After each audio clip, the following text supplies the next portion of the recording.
Gabriel's Wing, a study into the religious ideas of Sir Muhammad Iqbal by Annemarie Schimmel, is an insightful examination of the philosophical and religious thoughts of Sir Muhammad Iqbal, a prominent philosopher, poet, and politician in British India who is considered one of the great thinkers of the Islamic world.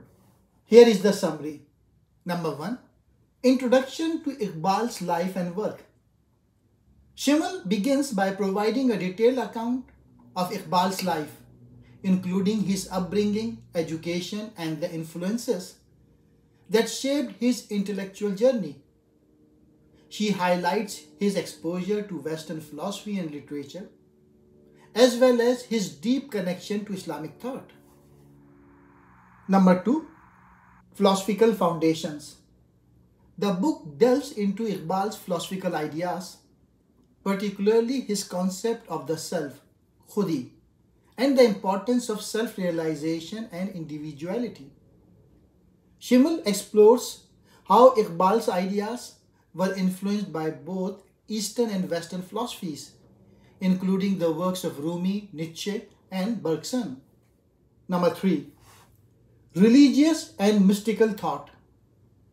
Schimmel examines Iqbal's religious views, focusing on his interpretation of Islamic mysticism, Sufism, and his emphasis on a dynamic and evolving understanding of Islam. She discusses his critique of traditionalism and his call for a reformation within the Islamic world to reconcile faith with modernity. Number 4. Political and social ideas. The study also covers Iqbal's political thought, including his vision for a separate Muslim state and his views on the role of Muslims in a pluralistic society. Schimmel explains how Iqbal's religious beliefs informed his political activism and his ideas about social justice and equality. Number 5. Poetry and literary contributions. Schimmel analyzes Iqbal's poetry, which is a significant part of his intellectual legacy. She discusses the theme, symbol, and literary techniques in his work, demonstrating how his poetry serves as a vehicle for expressing his philosophical and religious ideas. Number 6. Legacy and influence. The book concludes with an assessment of Iqbal's lasting impact on Islamic thought and his influence on subsequent generations of thinkers and leaders. Schimmel highlights how Iqbal's ideas continue to inspire discussions about the relationship between faith, reason, and modernity in the Muslim world.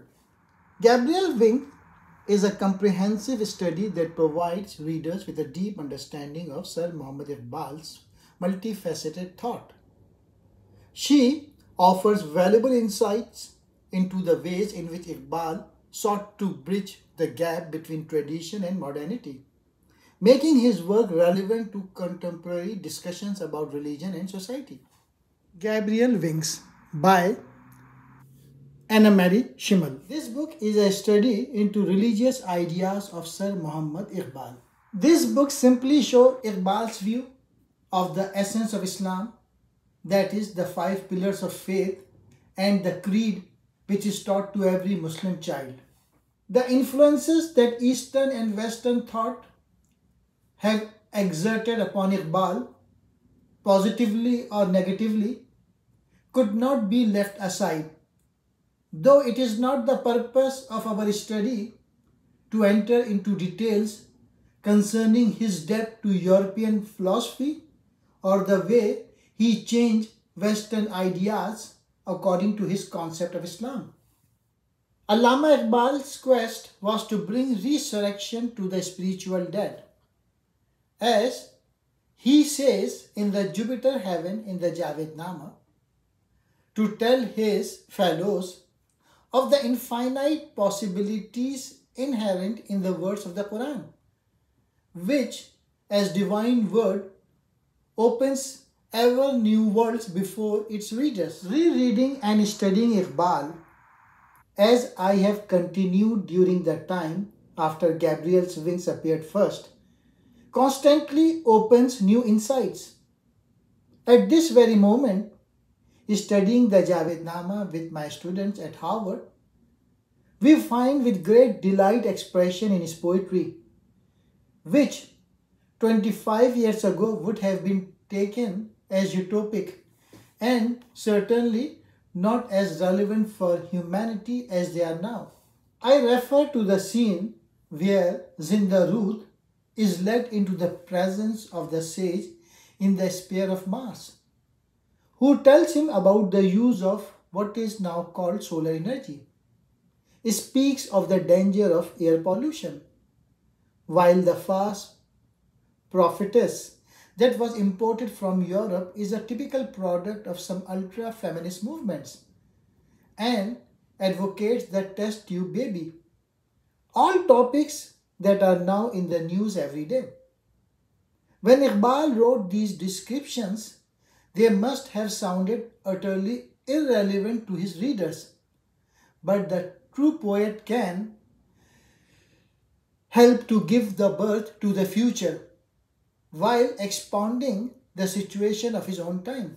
In discussions with Europeans and American friends, I often found that it is the dynamic character of Iqbal's poetry that attracts them most, a dynamism which is quite opposed to the more static worldview as presented by more mystically inclined students of Islam and Muslims. Iqbal's constant emphasis on the alternating stages of Khalwat and Jalwat, man's lonely, living discourse with God in prayer, and the manifestation in the world of what he has experienced in this dialogue is one of the central aspects of prophetic religion, contrary to the ideal of mystic who wants nothing but the dialogue of God and the soul. Allama Iqbal knew that life in this world can manifest itself only by the constant interplay of the positive and the negative pole. As the Chinese traditions calls it the yang and yin principle. Does not God, the absolute one and unique, manifest himself under the appearance of his Jalal and his Jamal, his Qahar and his Jabrut? Both aspects, beauty and majesty, mercy and justice, belong together, pointing to the one beyond them. It is important to see that Rumi had used the term Khudi in the sense of the spiritual, unperishable self of the human being. Iqbal's philosophy of prayer that brings the lonesome human being into contact with the divine reality.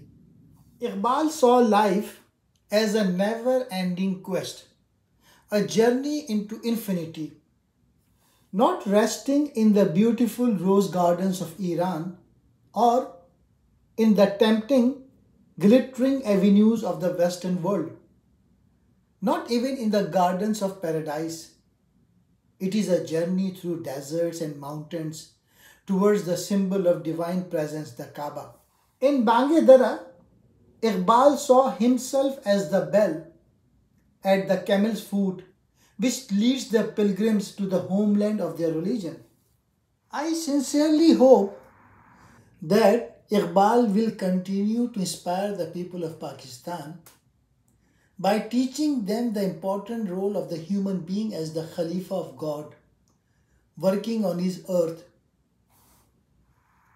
Mir Jafar had been depicted by Iqbal in the Javednama in the darkest possible colors. Even hell does not want to pollute its fire with this traitor, nor with Sadiq of Deccan, the betrayer of Tipu Sultan. The year 1799 is extremely important in the history of the world, of Islam. In this year fell Tipu, and his fall meant the extinguishment of Muslim hopes for political prestige in India. Thus, in the year 1799, the political decay of Islam in India reached its climax.